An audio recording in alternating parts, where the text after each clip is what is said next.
Hey guys, it's Taco. In this video I'll be showing you how to use the stats cruncher that I make each week for golf. Let me start by telling you how I get these numbers. So basically the lowest numbers are going to be the crappiest golfers at a certain stat, and then the highest numbers are going to be the best. At first I was using the entire collection of PGA Tour stats to aggregate them, but now I only aggregate them based on who's playing in the tournament.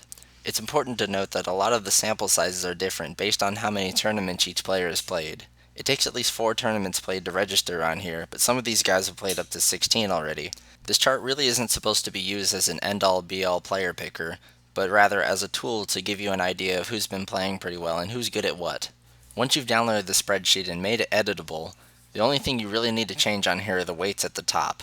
Now you can make these weights whatever you want. You can make them anywhere from 1 to 10 or 1 to 1,000. It'll all add up in the very end and aggregate it accordingly. It's important to know which stats to weigh more than others, and that's what a lot of this video is about.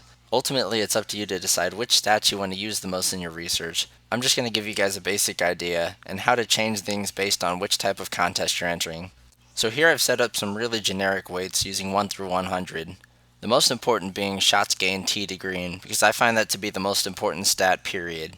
Now when you're ready, you can sort by the results. Now clearly someone like Jonathan Bird isn't better than Jimmy Walker. This is supposed to just give you a rough idea. You can't get too caught up in the stats. God knows I got wrecked by Molinari last week.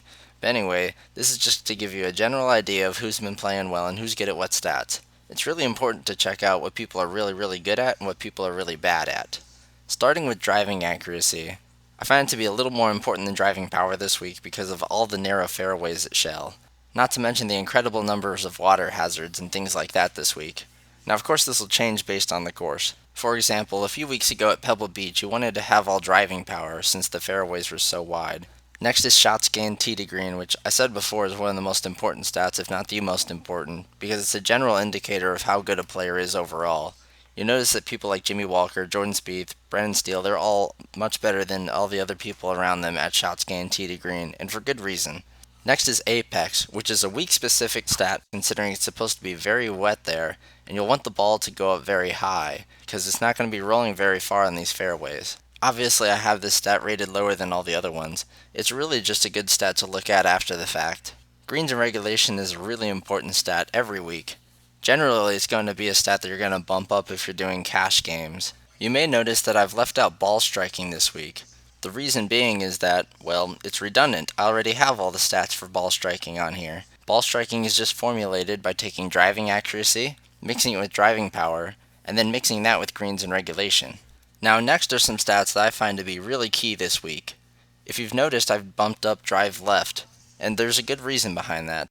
On this course there are a lot of water hazards, and most of them are to the left of the tee shot. Again, you're not going to weigh it as much as other things, but it is a key stat to look at when you're looking at the final results. Next is scrambling from the sand. There are a lot of sand hazards in this course, like a lot of courses, and it's going to be a little more important than scrambling from the rough, even with the narrow fairways. You might want to bump these up a little if you're doing a cash game to play it really safe. Finally, we have 3 different forms of putting, the most important being shots gained putting, which is a really good stat just to show who's been putting the best in general. Now, 1 putts and 3 putts avoidance are 2 stats that you're going to use for cash and GPP purposes. You're going to want to bump up the 1 putts if you want a higher score for a GPP, but you're going to want to play it safer and do less 3 putts if you're going to do a cash game. Now, let's adjust these numbers if, say, you knew for a fact you're going to make this lineup for cash game purposes. As you can see, I really stress driving accuracy, and lots of scrambling as well.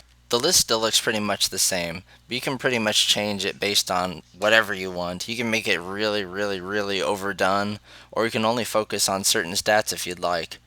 Really, I just like to look at this and avoid a lot of really hard reds and some stats that I'm really trying to avoid being bad at. Finally, here's a look at what I do for a GPP. Again, it still looks pretty much the same, but I'm not going to go too wild on here. I'm just giving you guys a general idea. Now, I'm not saying to run out there and just start Molinari everywhere, kind of like I did last week. You really have to only factor this in a little bit along with course history, current form, and just your gut a lot of the times. This is just to get a really good idea and kind of a visual guide of which players to target just based off of certain stats that you really want to focus on. I hope this tool really helps you out. It helps me out a lot. Just remember not to take it too seriously. I've made a few lineups just going off of this thing, and you definitely need to factor other things into it to have a successful lineup. Hit me up in the comments or in this subreddit post if you have any questions. Welp, good luck with the Masters coming up. And remember, when in doubt, Henrik Stenson.